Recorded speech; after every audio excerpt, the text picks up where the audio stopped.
बघा, मनुष्याने काय केलं आजपर्यंत, नुसतं जमिनीतलं पाणी काढलं.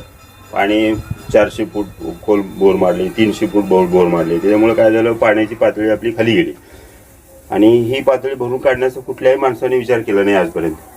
परंतु आता हे जर पाणी आपण पावसाचं आपल्याकडे जे मुबलक प्रमाणामध्ये येत असतं, हे जर आपण काय केलं, समजा त्या बोरमध्ये सोडलं आणि जमिनीच्या पाण्याची पातळी वाढवण्याचा प्रयत्न केला, तर त्याचा फायदा होऊ शकतो. निश्चितच आपल्या बोरला होऊ शकतो, आपल्या आसपासच्या बोरला होऊ शकतो, आपल्या सगळ्या सहकाऱ्यांना होऊ शकतो त्याचा फायदा.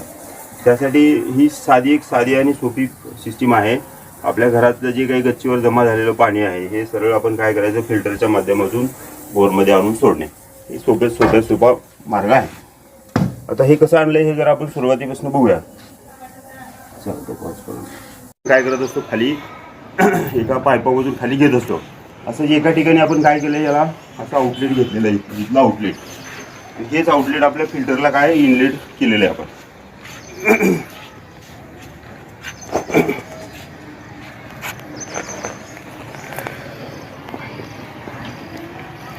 अशा पद्धतीने हे फिल्टरला वरून खाली गेलेलं आहे.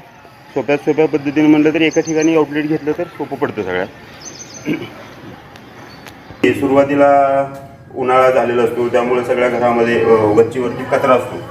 हा कचरा आपल्या फिल्टरमध्ये अडकू नये म्हणून सुरुवातीला जो पहिला पाऊस असतो, त्या पहिल्या पावसाचं पाणी काय करायचं, थोडंसं बाजूला सोडून द्यायचं. फिल्टरमध्ये न सोडता ते बाजूच्या कॉकनी काय करायचं, बायपास करून खाली सोडून द्यायचं. म्हणजे हा कचरा आपल्या फिल्टरमध्ये अडकणार नाही आणि फिल्टरच्या कामकाजामध्ये अडथळा येणार नाही.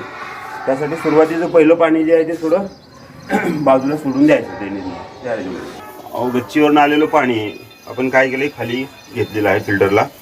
तर ह्याच्यामध्ये अतिशय सोप्या पद्धतीनं आणि कमीत कमी खर्चामध्ये हा मार्ग आहे आपल्यासाठी. साधारणपणे फिल्टरचा खर्च 1000 रुपये आणि आपली पाईपलाईन जेवढी असेल बोरपर्यंत त्याच्याप्रमाणे 200 रुपये, 100-200 रुपये असा खर्च येतो. म्हणजे फार खर्चिक नाही आहे. आणि लागणारं मटेरियलसुद्धा साधे, खडी, वाळू आणि वाळू चाळलेला चाळ या फिल्टरचे. बघा, आता आपण बघितलं, फिल्टरला वरनं आलेलं पाणी आपण फिल्टरला जोडलेलं आहे. मध्ये कॉक आहे, जादा झालेलं पाणी करण्यासाठी त्याला वॉल ठेवलेला आहे आपण. आणि पुढं फिल्टर आहे. फिल्टरमध्ये साधारण 3 भाग केलेले आहेत. सुरुवातीचा जो भाग आहे, त्या सुरुवातीच्या भागामध्ये वाळू आहे.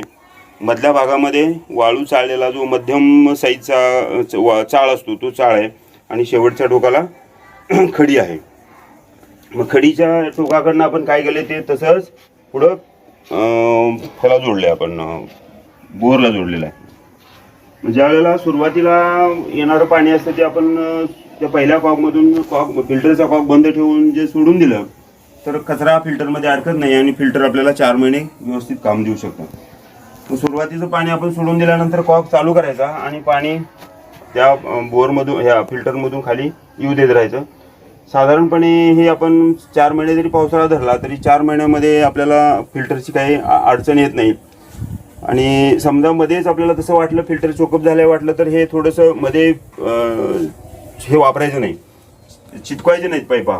आणि काही हे फिल्टर असा बाजूला काढून आपल्याला काय करता आलं पाहिजे, स्वच्छ करता आलं पाहिजे. खडी, वाळू आणि चाळ हा स्वच्छ करून घेतला तर पुन्हा आपण ही मांडणी परत करू शकतो.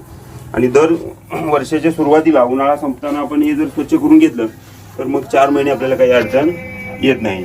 आता हे जर आपण पाणी बोरमध्ये सोडलं तर आपल्या बोरचं पाणी वाढतं आहे. ज्याच्या बोरला पाणी नाही त्याच्या बोरला पाणी लागतं आहे.